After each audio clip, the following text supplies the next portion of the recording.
Well, that would be the signature of President Donald Trump. Joining me with more details today, our CNN Chief National Affairs Correspondent, Jeff Zeleny. Jeff, walk us through what the president said about this Alien Enemies Act. And does the White House have any explanation for, he says, I don't have much to do with this. That's his signature.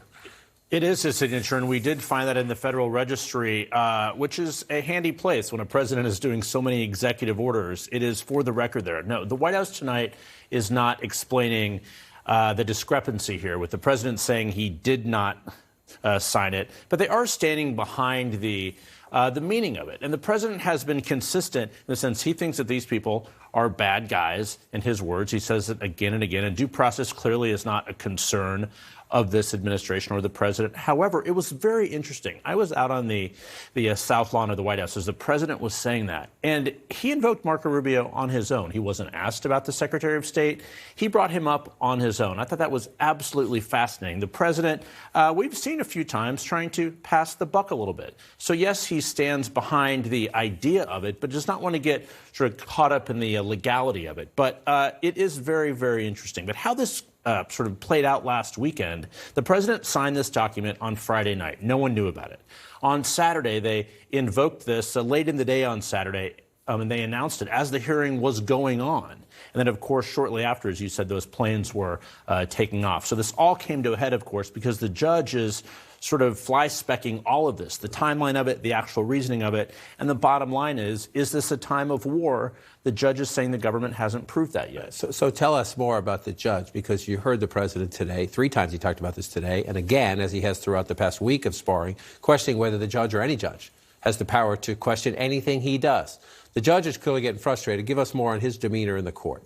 Look, our colleagues who were in the courtroom today said the judge, it was clear he was being very thorough about this and frustrated with the government lawyers here. He called them intemperate at one point, and our colleagues wrote, the judge's hands were constantly moving during the hearing between putting his glasses on to read and taking them off, and at one point making hand gestures to the government lawyers. So this is something that the judge clearly is frustrated by, A, the lack of information from the government. He's asked, who's on these planes? How do you know that these were all gang members, et cetera? But there's a separate question as well of, is this the time of war? Should the president have invoked it? So the whole idea of the president saying he didn't sign it, that didn't come up in the courtroom. That came up on the South Lawn of the White House because the president was trying to distance himself for some sort of strange reason. He knows that immigration, actually, the court of public opinion is on his side. He always goes back to, I was elected to do this, but not necessarily not followed the letter of the law. So public opinion may be on his side, but the legality may not be. We shall see. And so that, Jeff, stay with us because that conversation is going to continue. Let's bring into the conversation the former Chief Judge for the Middle District Court of Pennsylvania, John E. Jones, and our CNN anchor and Chief Legal Analyst, Laura Coates. Judge Jones, I want to start with you.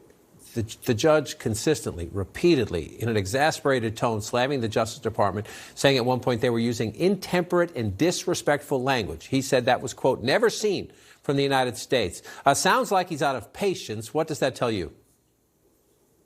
Well, the first thing I was going to say, John, it's good to be with you, is that maybe the proclamation was signed by an auto pen.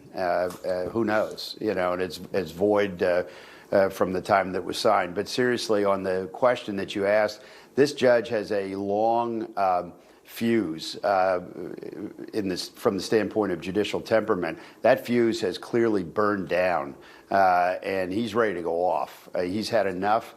What's happened all week is that the government is playing hide the ball. They're temporizing.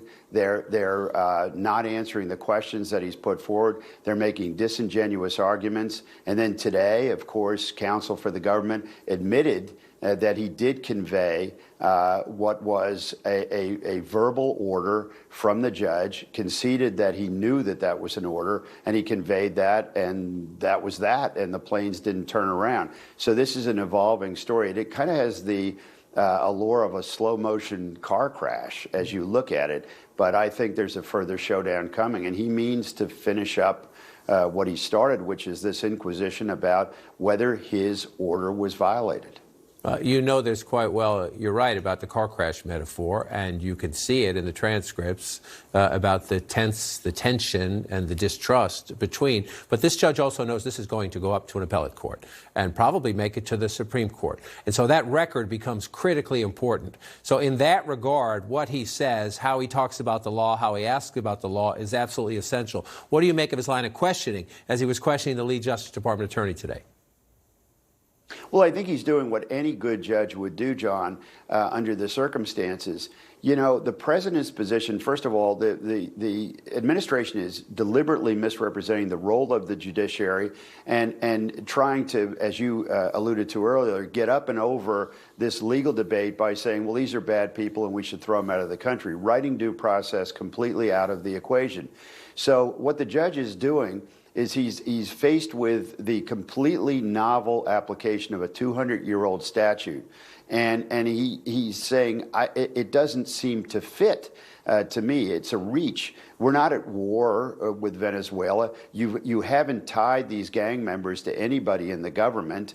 I don't know who was on the plane. I don't know whether it was justified, even if you apply the statute the way the government wants to, whether it's justified to take these guys out, again, simply because you say it is. And in the court of public opinion, I realize people say, well, they're bad guys, we want to get them out of here. But these are due process rights that are enshrined in the Constitution of the United States. And I have to say, Judge Boasberg has been a lot more patient than I might have been, with the government this week, and giving them till next Tuesday to invoke state secrets, which quite